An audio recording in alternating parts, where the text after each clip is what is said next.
can see, we are on, I think it's called StreamYard, because StreamYard does a job when Zoom could not do it. So, with any further ado, thank you so much for being with us. It's really a pleasure. It's our second live event, and it's every week, every Wednesday, same time. And today, the subject of today is about education. It's enhancing mental wellness to advance education and parenting. And I have with me my partner, Dr. Lebovitz, and Dr. Sherry Kelly, who is, I believe, on the south in Boca Raton today, right? Yes. I hope you have a better weather than in eastern United States. Yes, So, I think it's warm today. It's about 75 degrees here. okay. So, Dr. Leibovitz is a chairman of the Mental Wellness Society. He is also the chairman of the Mindful Choice Academy, and he is my partner in Mindful Choice and all the activity of Mindful Choice. We created it together over 15 years ago. Me coming from research at Carnegie Mellon, and him coming from a long career of psychologist, clinical psychologist, and he will explain you that. And Dr. Sherry Kelly is an expert in education. She is have been working in research. She is very much involved in all aspects of education, psychology, and I would say even no education. She is not just a psychologist, but she is also a researcher. And at this moment, I will ask, in fact, Dr. Kelly to introduce herself and explain us about the group that she is leading in Mental Wellness Society, the group of parenting parenting and education that she's sharing. Who is on that group, what they are doing. Tell us about it, Sherry. Thank you. Thank you very much, Dr. Abraham Meyer, and hello, Dr. Leibovitz. It's an honor to be with you today. Um, just real quickly, a little bit about my background. I'm a clinical psychologist and a clinical neuropsychologist, and I received my master's from NYU and another master's in health psychology from Yeshiva University in New York, and my PhD from Yeshiva University in New York. And I did APA internship at the University of Minnesota in clinical psychology and pediatric neuropsychology. And I was a National Institute of Health fellow in pediatric neuropsychology and also psycho-oncology at New York Hospital and Memorial Sloan Kettering. So I have had about 25 years of experience as a clinical neuropsychologist. But before that, I also was an educator. So I've been on both sides of the desk, so to speak, as a psychologist and as an educator. And I'm also a parent. And one of the things that I'm really excited about with the Mental Wellness Society is the opportunity to share with other parents around the world and other educators around the world, sharing our concerns for our children, sharing our resources to help our children and to support other parents and educators. This very unique time in our history is one that presents challenges as well as opportunities as parents and as teachers. So many of the concerns that I've heard from parents around the globe are those concerns that so many of us parents have in common. We're concerned about the impact of COVID on our children, the lifelong impact. We're concerned about the stress that the isolation of COVID has had on our children, maybe the children in your own family or the kids that you teach have been without their social group because school has been closed. So many kids have missed out on important developmental life events. And this has had an impact. And what can we do as parents and as educators to help our children not only cope through this, but also build resiliency? This pandemic is not going to last forever, but the lessons that we can teach our children can last a lifetime. So that's one of the missions of the parenting and education group, is to discover and embrace the strengths that we already have in there as parents and teachers. How can we mobilize those strengths? How can we utilize our knowledge and our resilience to help our kids? And what programming can we implement? What initiatives can we create to help our children thrive through this very challenging time and give them the tools that they need to survive and thrive and flourish through their lifetime? I always send the message to parents that we have more power than we realize in proactively helping our kids become more resilient. And we also can very much take comfort in the fact that we have this time to really teach our kids how to cope effectively. And that's one of the wonderful groups of opportunities or collection of opportunities that parents and educators have through the Mental Wellness Society, is all these resources that we can use to help our kids today. So I'm going to turn it back over to you, Dr. Gerard Meyer and Dr. Leibowitz. Maybe you have some more questions. No, but I will add something. Thank you. That with your daughter, you have a program called Positive Teen. Positivity Teens, and I want to share Positivity Teen. Positivity Teens, and we have just passed our 4th anniversary. It's a bittersweet anniversary, February 14th, 2018. My daughter was in school down the street, and my husband was working down the street from Marjorie Stoneman Douglas High School in Parkland, Florida, where we used to have a house. And my daughter lost 2 of her friends in that tragedy, and many, many more friends and neighbors were in the high school that day. And out of that tragedy, my daughter and I started Positivity Teens. We realized that many of her peers were not having access to mental health care to help them cope through the tragedy. And as my daughter so wisely said at that time, at age 14, she asked me, "Mom, what really I don't understand is how can this troubled teen have easier access to a semi-automatic weapon than to mental health care?" And through her question, we decided to do something, and we started Positivity Teens, which provides access to mental health care for teens all over the world. And Caitlin and I have done webinars for teens, parents, and teachers across the globe since that time. So thank you for bringing that up. But what I wanted to say is one of these days, we have planned to schedule a live event, maybe a live event or a serious event, we'll see how it goes, for the children of the members of the Mental Wellness Society. Yes, absolutely. Thank you.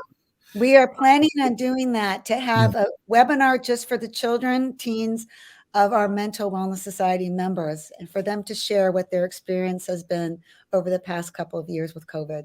So I think it's a way that not only the parents, our colleague, benefit to be part of the big global toolbox in mental wellness, but their children can get the benefit of the parent involvement as well.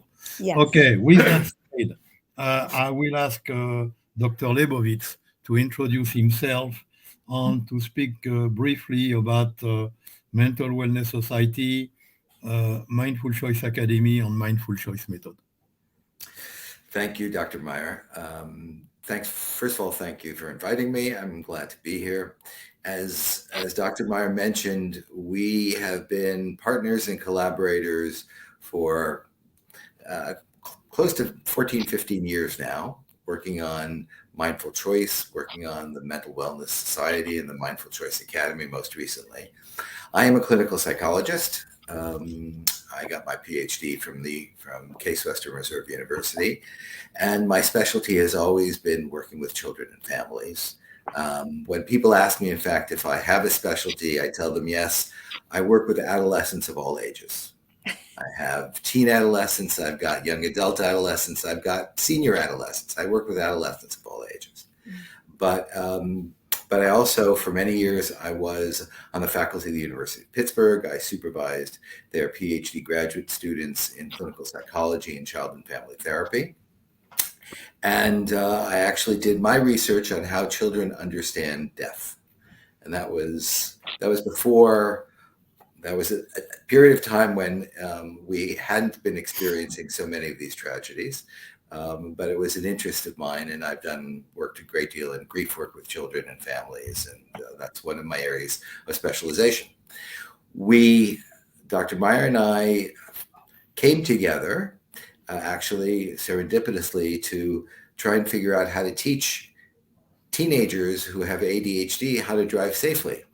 And we were looking at the ways they made errors in their judgment and their thinking process, when we came to recognize that that's how we all make errors in judgments, the same way they do. We become impulsive or inattentive, and those are the primary causes for judgments, for errors in judgment. And so we developed the mindful choice method and the model and all the things that have since born from it.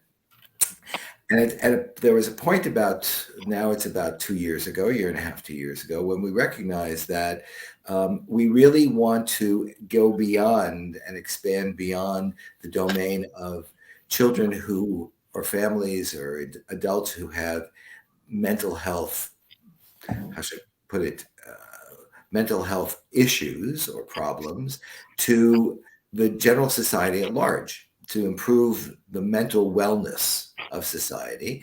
And that's how we came up with the entity that is now today the Mental Wellness Society, and it's developed into something really extraordinary in such a short period of time. We have lots of experts, lots of people from different fields, and it really demonstrates the tremendous need and recognition that people have in so many fields, that this is something that we can actually implement to improve society. We can actually improve the mental wellness.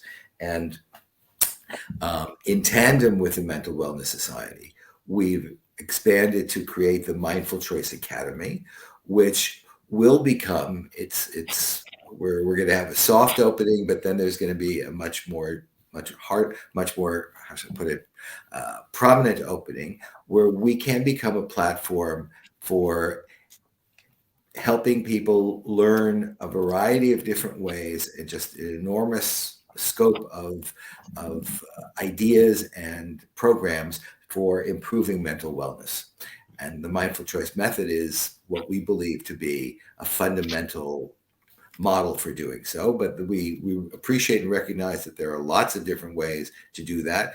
And we're looking forward to encouraging people's participation, people from the Mental Wellness Society participation, to help us develop programs for organizations, for schools, for all different levels of educational input. And that's where we're coming from today. So today we're going to talk about parenting and education and children. And I think the mindful choice method, actually, and Dr. Kelly can talk about this some more too, is really well suited for helping children develop resilience, helping children see choice, helping children learn how to make good choices, and developing the ability to cope with adversity. COVID has been a devastating condition for our children. I mean, by some reports, children have lost upwards to 2 years of their social emotional development. So this is really a prime time to be developing programs and approaching the issue of parenting and education to rebuild what our children have lost. Thank you, Dr. Leibovitz. I will add that when we speak about mindful choice, what makes it different of many other methods is mindful choice is only positive psychology. We only deal with positive element because it's more motivating than non-positive element. And it's also metacognitive psychology, meaning it's about cognition, but it's about explaining how we think. By explaining people how we think and giving them a choice to think either, it's not thinking actually, it's reacting based on their emotion. And reacting, it's automatic reaction which are not conscious. Or to help people to make a conscious choice, a choice which brings them to what they want to achieve. So that's why we say it's better to have the choice to choose a life by design than a life by accident. And it's really about learning that because it's not intuitive. You need to learn it. It's counterintuitive because in fact, you need not to look at the problem, but look at the solution. And it's where it intertwines with Mental Wellness Society, because the Mental Wellness Society is not like mental health, where it is to resolve a problem and it's problem-oriented. The Mental Wellness Society is about solution-oriented and it's prevention. So we are more about prevention where the people can choose what type of life and well-being they want to have. As we speak about children, we should not speak just about children and parents, but most importantly about educators, and also about the relation between not only the educators and the children, but the educators and the parents. And when we were speaking about ADHD, that could be the impulsivity element and the emotional element could be really a blunder in the relation between educators and children and educators and parents and children. And we are going to speak about that. So the subject we were thinking to discuss today with you is how can we instill mindful choice into education and parenting for a life by choice and not by accident. That's exactly what I was introducing. Maybe Dr. Kelly, you can start to speak about it because I know you have some very strong ideas about that. Thank you. So I've been fortunate to have taught several courses on social emotional learning to educators in New York over the past couple of years. And ironically, this was all set up before COVID happened. And then COVID came, and this was even more relevant than we had thought. I find that the Mental Wellness Society strategies through Mindful Choice Academy, for one, is very user-friendly for educators as well as parents. And one of the things I really like about it is that the programs are very solutions focused, not problem focused. We're focusing on what works, how to get to yes, how to get to wins for kids. And it's very purpose driven. I am convinced that we can't parent by accident, nor can we live life by accident. We have to be purpose-driven parents. And by that, I mean, we have to have a larger picture of, how do we want to grow our kids? What kind of adults do we want to raise? Not just what kind of children do we want to raise? And in a very changing world as we have now, in a world where the future is coming at our kids faster than we have ever imagined, we have to teach them how to pivot, how to be emotionally and cognitively flexible for shifts in value systems that might come with the world, but not shift in their value systems from within. and how to be resilient. And resilient goes beyond being good at coping. Resilience transcends coping. Resilience involves not only coping, but also grit and making meaning of what happened. So I find that the Mental Wellness Society programming and Mindful Choice Academy also provides parents and educators with really the basics on how can I, as an adult, parent, or teacher, change the way I think, change the way I communicate, that will in turn change the way that my students or that my kids think about behaviors, think about challenges, and making choices. And oftentimes, the first bit of advice that I give to both parents and teachers, because they get overwhelmed by trying to remember, what is I'm supposed to do. I start with your very basic self, and I explain to parents and teachers, don't worry so much. Number one, don't worry about saying the right thing. It's your attitude that the children will remember more than anything specific that you might say. And so it's to, think about your attitude, catch yourself in negativity. If you are a very negative person, that's coming up. So the point in that I'm saying this is, number one, make a decision, make a mindful choice that you want to be that positive voice of reason in your child's life, that positive influence in your student's life. That's probably why you became a teacher in the first place. I know that that's what led me to teaching in the first place. So, think about that. And then from that attitude, we can build on to reframing, to deciding, helping kids to decide how to make choices and how to look at outcomes, how to look at our goals and how we want to make important choices in our lives. So that's just the first thing that I start with. I'm going to ask Dr. Leibovitz to add on to that, just for the first steps in changing the way that you might approach communicating with kids and in deciding to enter into more of a mindful choice. Absolutely. Everything you're saying just resonates so strongly with the mindful choice method, because at one point in time, we really tried to distill it down to 3 words, the entire method. And the 3 words that we came up with at the time, which still has a lot of applicability, were destination, awareness, choice. And destination is exactly what you were describing, Dr. Kelly. It's, where do we want to get to? What kind of adults do we want our children to become?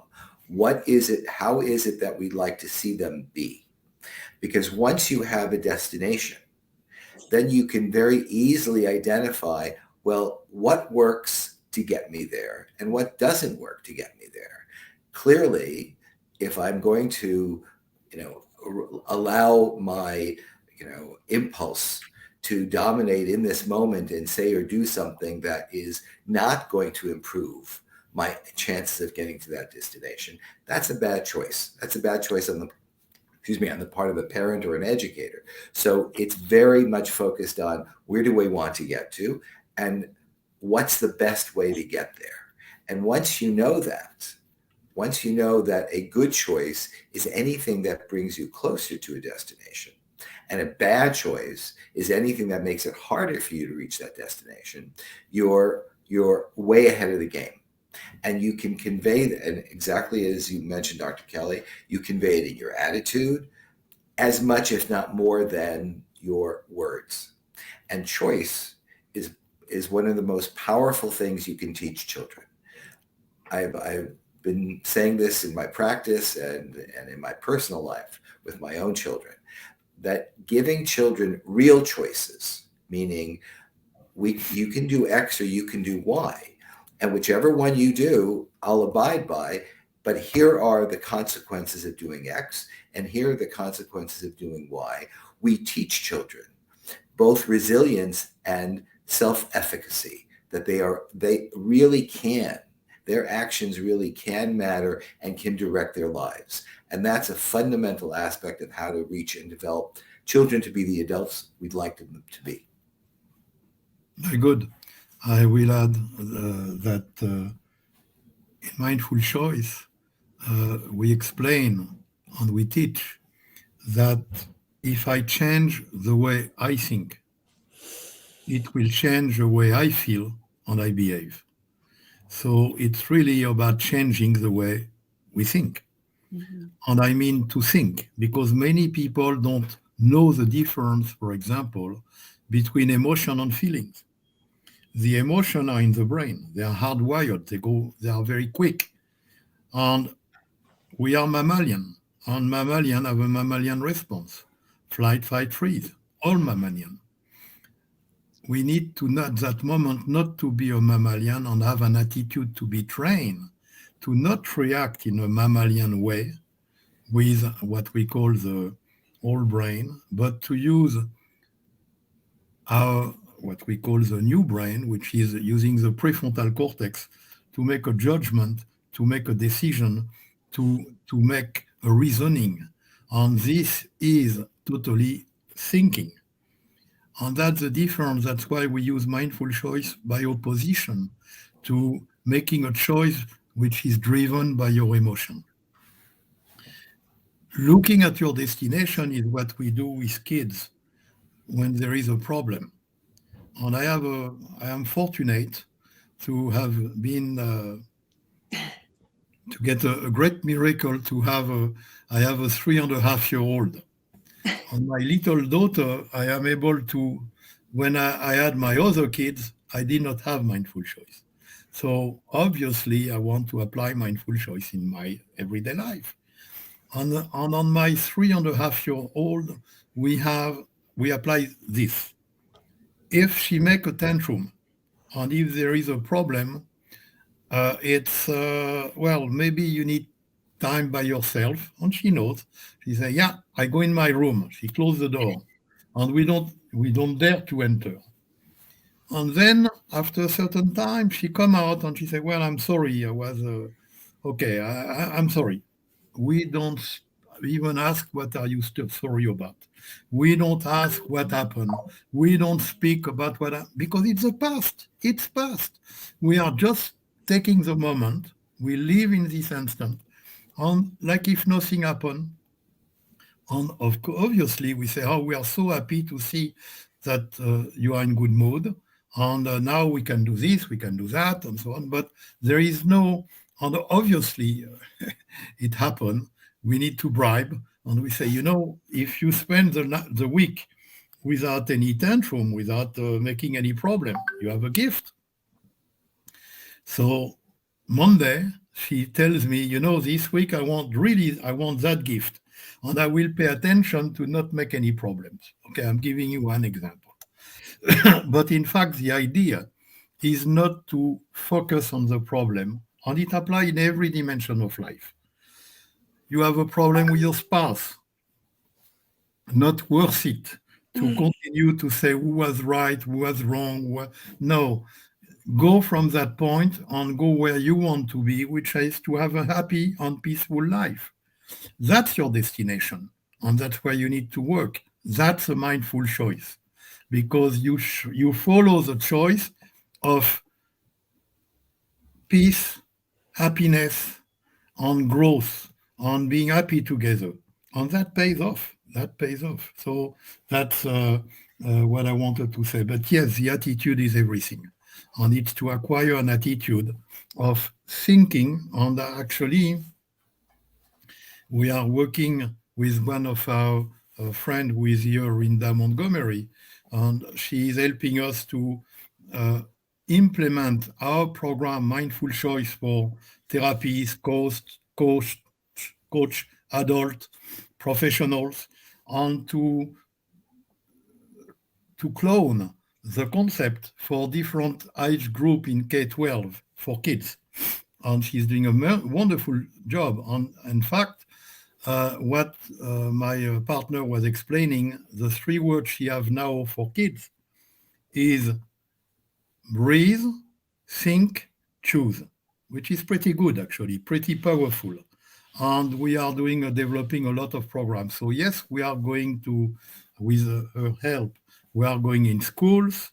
We have programs that they are developing for educators and for parents, and that's what we are trying to do. I just want to Oh. add something to what you're saying. Oh, I'm sorry, Dr. Leibowitz, go ahead. I don't want to. No, please. Yeah.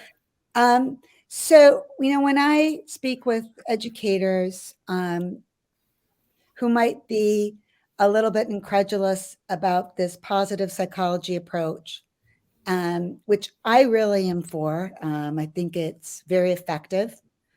They're, concerned about toxic positivity. They're concerned about, is this trying to deny real problems or deny real emotions? And no, it's not. Obviously, we're not diminishing emotions. We're actually educating kids about what emotions are. And, so many of us grew up in households where emotions were judged or criticized, maybe not intentionally, but they were. And we try to inform kids that emotions are neither good nor bad. They're like alarm bells. That's the metaphor I use for kids. They're an alert system or an alarm bell going off. And I try to have kids, instead of react right away, we're going to learn how to reason. And the first step in that is to be mindful of the emotion and take stock in it and think, well, what are these emotions trying to tell me? What might this feeling be telling me or alerting me to? And so I often play a game with kids called the what not why game. Some of you might be familiar with it. So instead of, focusing, why do I feel so sad? An example would be, okay, well, tell me, what does that feeling feel like to you? And what might those times you feel sad have in common? Or what might happen right before you feel sad? Or what are you thinking when you feel sad?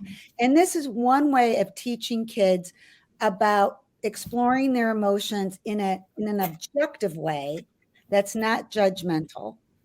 And then we can move into then objectively making good choices and decisions about responding rather than quickly reacting. Now, we live in a world where our kids are digital natives. From the time they're very small, they're on their screens, swiping left and right, whether it's a educational game or a toy or some kind of a entertaining game on their iDevice. And what this is really fostering, unfortunately, is a system of reactions rather than true responding or reasoning. Right. And so this is one of the things that I think that mindful choice can do, is to help counteract some of that impact. Right. I want to be very clear. I'm glad you zoned in on this particular issue. Mindful choice is not purely or in a sense definitively cerebral. Absolutely not. We recognize that as humans we are multifaceted, and our emotions and our feelings, as Dr. Meyer said, those are not the same. And our emotions and our feelings just enhance absolutely how we live. At the same time, if you look at the process of socialization, if you look at the way in which we lead children to become more mature and more adult, a huge part of that is how to manage those feelings, those emotions, because they can be so overpowering, so powerful that they can become destructive in a person's life if they are not appropriately managed. And reason is the tool for managing emotions. You might think of it as, emotions are the block of marble that Michelangelo began with. And reason is the chisel and hammer that he used to create the beautiful, magnificent sculptures that he came out with, right? And one impacts the other to create something that is much bigger than either one alone. So that's really what we try to accomplish with mindful choice. And mindful choice is a tool. It's a hugely effective tool for being able to manage those things, just as you said. Yeah, and actually, when we were talking about preparing this broadcast with Dr. Kelly, we were saying if we had to give an advice tonight for the people who are watching, is watch your reaction on emotion in front of your children. And that is valid for the parents and even more for the teacher. Because that they will remember is what monkey see, monkey do. And that actually, we in research, we have seen that the bad driver are learning to be bad driver by sitting on the back seat of the car of the father. And it's the same, the reaction to those emotions, to be volatile, to be explosive, if you act like that, and pretty much if you have a child who have ADHD, at least one of the parents have also ADHD, and it's a very volatile environment. That's where we can help to show that there is another way. And that way is not emotional, that way is by mindful decision. I will close that round of discussion by saying that you both helped me to bring two cards, because we are going to talk a little bit about the tools. One is what, not why. Mhm. We have in that card, and we never should ask a child why you did this, or an adult why you did that, because you did it, because you don't know what you did it because you did. And maybe certainly your emotion have been pushing you to do it. And you don't even know why you have done it. But you need to go in what were you doing? What were you feeling? And most important, what other road could have you taken? What other direction? Which would have bring you to a more satisfactory situation, to a good decision. On the second card we have was a card about emotion versus reason. You see here the reason have more weight than the emotion which is in the heart. So that's two cards about what we have. So I will now show you the different tool of mindful choice. So let me show you those tools. So the mindful choice, our mindful choice product, will show you those products. That's the first one. You have Mindful Choice ebook, Mindful Choice Evoke. That's what I was showing you with a card. And the third one is a Mindful Choice skill course, which is an interactive computer interactive system. They are not very expensive. They run from $99 to $300. So it's not really, but they are very advanced, and they help people to learn another way to decide. So let's go to the next slide. One of them is a tool book. It's an ebook about the method Mindful Choice. The third one is the one, the next one is the Evoke card. On the Evoke card, it's 80 iconic cards, because each card is really showing you, it's not just an image, but it's an icon you can remember. So you can remember what it means very quick. And we have found from research that talking with words, most of our clients say, I feel great when I was with you, but 2 hours later, I don't remember what you told me. And we give them a recording of the session we have with them. So we have found that an icon, which is here, for example, this icon is your past does not determine your future. Those icons are talk to the person and they remember. And now we have an online course of Mind Evoke professional skill cards. And this online gives the explanation on each card, how to use it, on which one to develop and which one not to do. So if you are interested with any of our course, you can get them to www.thementalwellnesssociety.com. It's what you have here. You can also join us, or you can tell your friend to join us, because now we have our own from the Mental Wellness Society on the top of the website. You can click on join our global network, where even people who are not part of the Mental Wellness Society can join. And we have there, we have there a lot of different topics, which are really for everybody, because we have experts in every field. So with that said, we have few minutes.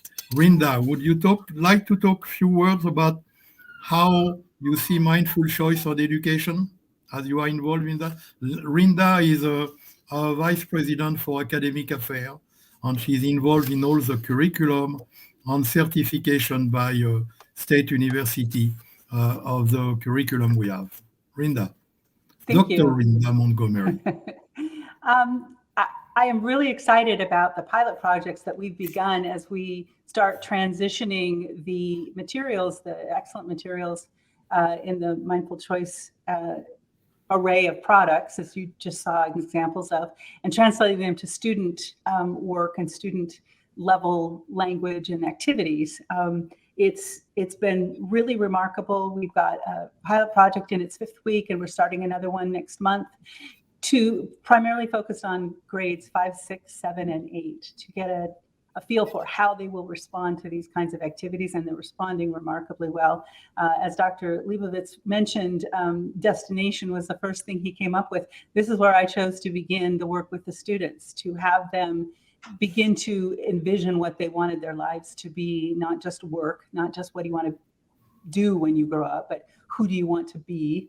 And they've begun creating, actually are finishing up their destination vision boards and sharing them with each other and talking about what kind of image they have for their lives in the future, and getting a lot of ideas from one another too. It's also having quite an effect on the teachers, because they merely had a short introduction and access to resources, but they're learning along with the students. So they're following the curriculum, and they're learning along with the students and coming back with some really profound questions from themselves and the students as well. So it's been remarkable to see, and I look forward to expanding it to the next pilot project.